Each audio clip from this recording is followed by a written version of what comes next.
কুলাবে না,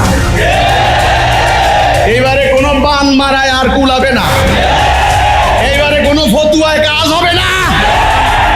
ঐক্যের ডাক আমি দেই নাই, আল্লাহর পক্ষ থেকে এসেছে। এবার পুরো মানব জাতি দুটো ভাগ হয়ে যাবে, মুমিন কাফের। মুমিন বিজয়ী হবে, কাফেররা পরাজিত হবে। দুনিয়া আল্লাহ রাব্বুল আলামিন পরিষ্কার করবেন, দুনিয়াতে শান্তি নেমে আসবে, সমস্ত সীমানা মুছে যাবে, পুরো মানব জাতি হবে এক জাতি, ওয়ান নেশন। এই ওয়ান নেশন, এক জাতির ধারণা নিয়ে আমি আবির্ভূত হয়েছি। আমার ডাক পরিষ্কার, আমার ডাক স্তব্ধ করতে কেউ পারবে না, এটা আমি চ্যালেঞ্জ দিলাম। আকাশ বিদীর্ণ হবে, প্রতিটা মানুষের হৃদয় বিদীর্ণ হবে, কারণ সময় হয়েছে। এই বনি আদম যথেষ্ট সীমা লঙ্ঘন করেছে, আল্লাহর জমিনকে যথেষ্ট অন্যায় করেছে, যথেষ্ট হয়েছে। Enough is enough. এইবার আল্লাহ রশি টান দিয়েছেন, রশি টান দিয়েছেন বলেই আমার সামনে বসে আছে সব বিপ্লবী জনতা, নাঙ্গা জনতা, কৃষক শ্রমিক জনতা।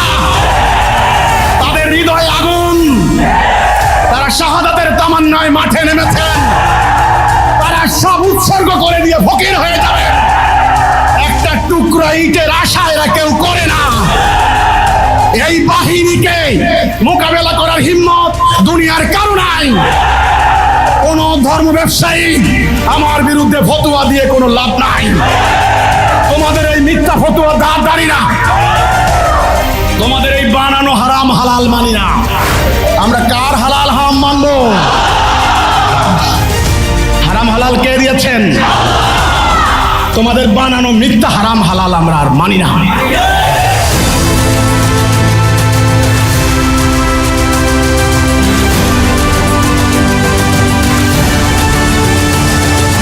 আমার বক্তব্য ইথারে ভাসবে,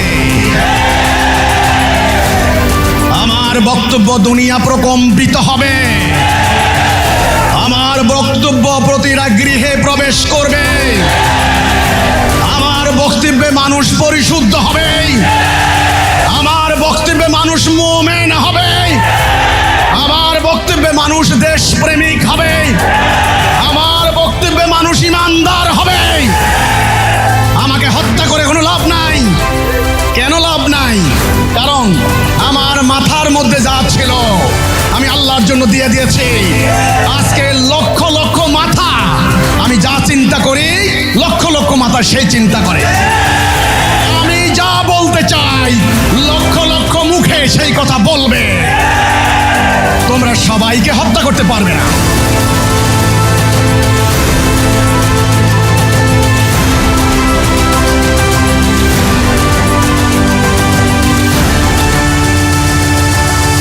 সবাই এখন থেকে সম্পূর্ণ প্রস্তুত থাকতে হবে।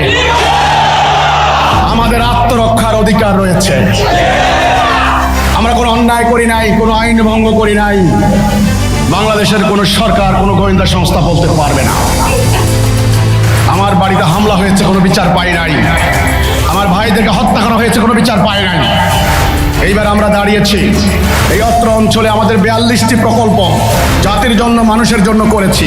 আমাদের মসজিদ, আমাদের কল কারখানা, ইন্ডাস্ট্রি, ফ্যাক্টরি, আমাদের শিল্প প্রতিষ্ঠান, আমাদের স্কুল কলেজ, আমাদের মাদ্রাসা, আমাদের সমস্ত কিছু, আমাদের ভবিষ্যৎ, আমাদের সন্তানাদি, তাদের জীবনের জন্য, এগুলি রক্ষার জন্য আমাদের আত্মরক্ষার কি অধিকার নাই?